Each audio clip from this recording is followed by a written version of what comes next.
everyone, you know what? I kind of like photography. It's pretty fun. Now, sadly, most people don't really care about photos in real life anymore. It's kind of just gotten stale. Now, most people actually care about photos in video games. That's where the big bucks are. Photo modes are one of the biggest trends in modern gaming.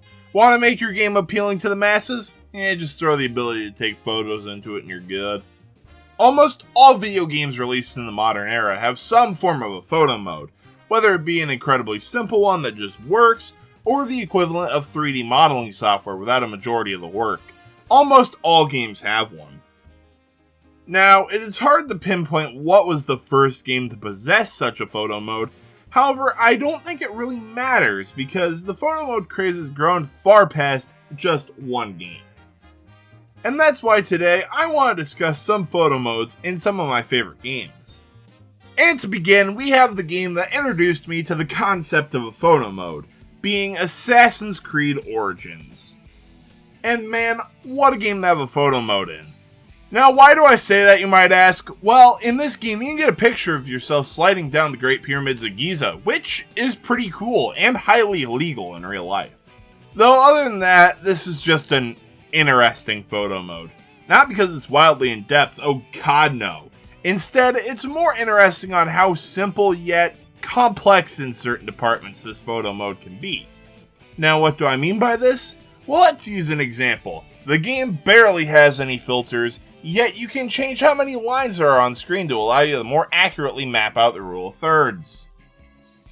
Although there are some odd choices with this photo mode, it will always have a special place in my heart.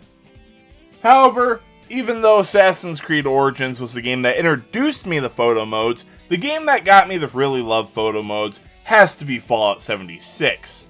Odd one, I know. Now, this game's photo mode is quite unique because it is part of a very small subset of photo modes due to Fallout 76 being an online-only game. And even though that's pretty weird, the game actually still has a pretty cool photo mode. You got some neat frames, some cool filters, and even some poses, which is something you don't see often in photo modes. However, one negative about this photo mode is the fact that you have to go through microtransactions to get different things like frames or poses. This really sucks, especially due to the microtransactions constantly being changed out. So if you want to gain this Abbey Road-esque pose from 2018, well, that sucks to be you because you can't get it anymore. Though on the flip side, you can get new frames and poses from completing missions in the game. I mean, there's like 10 frames and 2 poses and the frames look like garbage, but I mean, hey, it's something. Now, a game with a lot less cons in its photo mode is Red Dead Redemption 2. Now I'm going to completely go against what I just said, and I'm going to say that this game has a quite underdeveloped photo mode, I'm not going to lie.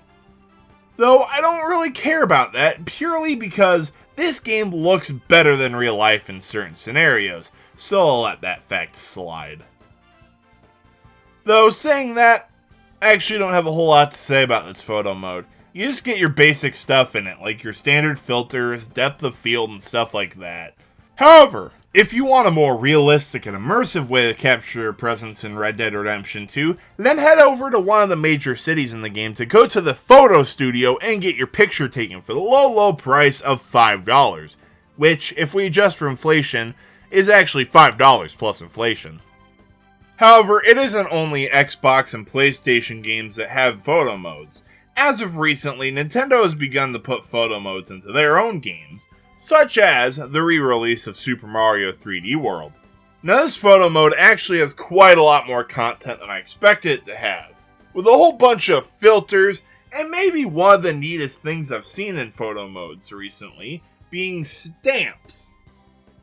Now if you remember back to when I talked about Mario 3D World last, you'll remember me saying that stamps used to be used on the Wii U social platform of Miiverse. However, when the game was ported to the Nintendo Switch, Nintendo decided to convert their use into the photo mode. And, not gonna lie, it's kinda cool having them in here. Beyond that, there isn't a whole lot else to say about it. You just get the ability to take photos of everyone's favorite catsuit-wearing homicidal maniac. And moving away from a Nintendo game to a PlayStation one, we have easily the best photo mode I'm going to talk about today. That being Spider-Man PS4's photo mode. Now you might be asking, why do I say this? And that is because not only is the photo mode awesome, it's also because it's a Spider-Man game. And let's just be honest, no matter what you do, Spider-Man's going to look cool in a photo. A feature of this game that really benefits the photo mode, though, is the multitude of suits in the game, whether they be original suits, movie suits, or comic suits.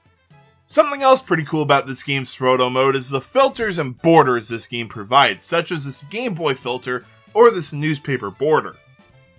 However, the suits, filters, and borders aren't the only cool thing about this photo mode. Maybe the best thing about this photo mode is one of the simplest things, that being the ability to place lights. This helps out a whole lot more than you would think by me just saying it, and let's be honest. The light makes these photos look so much cooler. And well, that was photo modes. A pretty fun mode in most video games, and it really shows that video games are an art form, and it also shows that, especially with modern gaming, how good games actually have come to look. Though, you know, going down this whole rabbit hole of virtual photography, I've decided something. I think I'm going to become a photo mode.